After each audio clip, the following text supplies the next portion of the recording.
Welcome back. James Creedon joins us for the slot we call Media Watch. James, good evening to you. Good evening. More reaction, of course, to what's happened in Toulouse with the bloody end to the siege, with the killer being shot dead as he jumped through a second-floor window. Incredibly dramatic scenes playing out there. But also political implications are reverberating around the World Wide Web. That's right. There was one headline this afternoon that we were looking at.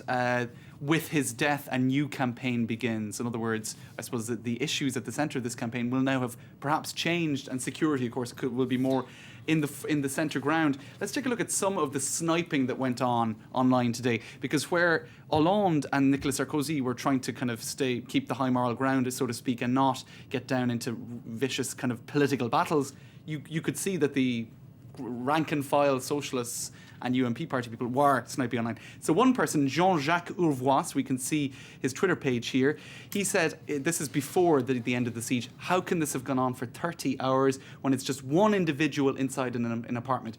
Sort of insinuating that it had gone on for too long or that they weren't doing their job correctly. Now, he was very quickly taken to task by UMP party MPs, one of whom here, Eric Ciotti, said it was shameful, undignified and grotesque to suggest whatever it was he was suggesting, that it was going on for too long, maybe for electoral reasons. Who knows what he meant by that? But in any case, a lot of people were very critical. Here's another socialist MP saying Claude Guéant, the Interior Minister, should resign.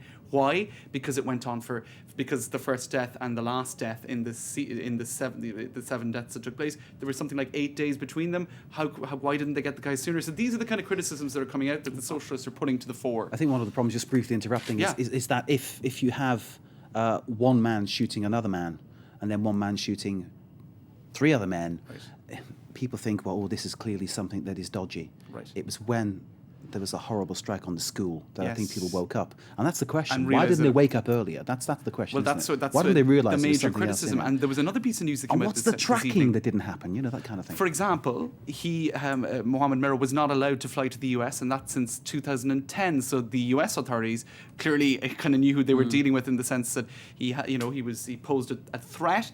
So I suppose a lot of people saying, why didn't they get him sooner? The police had spoken to him in November 2011. How did he get away with this over so many different moments in the whole thing? Okay, you're moving on now to another thing key to the internet. Nicolas Sarkozy is saying that there will be penalties and measures against people who online look at jihadist websites. That's right. Now, a lot of people saying let's look at what the websites are saying. Telerama are simply asking a question: is this censorship in disguise? What about freedom of expression? The question that comes back every time that people suggest putting restrictions on the web. Look at the first line of the article. Be careful not to click here. And of course, what do? They put a link to whatever it is that they're saying not to click on. Jihadist forums. So what they're pointing out is that, in future, maybe you won't be allowed to go on these. Now, what the thing is, I suppose the question that comes to mind, what about researchers? What about people who are just curious about these websites? Are we not going to be able to just check out what they are? A number of other media point out that this could be very difficult to put into place. For example, it might contravene European law in terms of freedom of expression.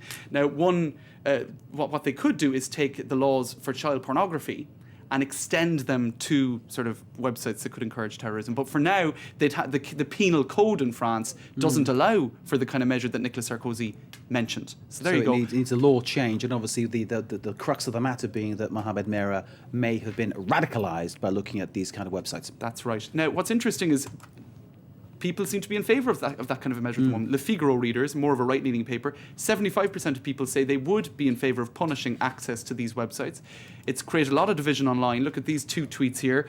How can you criticise measures to fight against terrorism or terrorists who kill our children? So somebody obviously in favour of something like what Nicolas Sarkozy supported. And you can understand that point of view. Absolutely, especially in the current climate. Another person here saying, hold on a minute, this could lead to this kind of security-orientated laws that we saw in the US after 9/11.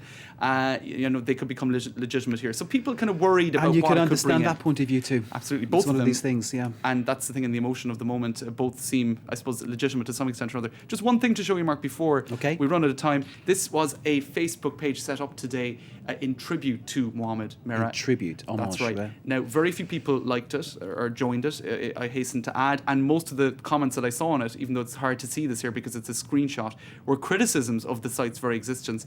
It was taken down very, very quickly by the Interior Ministry. Obviously, they don't want to see anything like this developing online. Have they found who set it up? I wonder. That, I don't know, but it was taken down very fast. James, thank you very much indeed. James Creedon with Media Watch. Stay with us. Short break. After that, a full news update, and we have sport. We'll bring the latest on the health condition of Fabrice Muamba, the Bolton Wanderers midfielder, of course, originating from the Democratic Republic of Congo. His manager, Owen Cole, will give us the update on how he is, how his health is, how he's progressing. We understand it is better news, but of course, he's got a long way to go. Stay with us.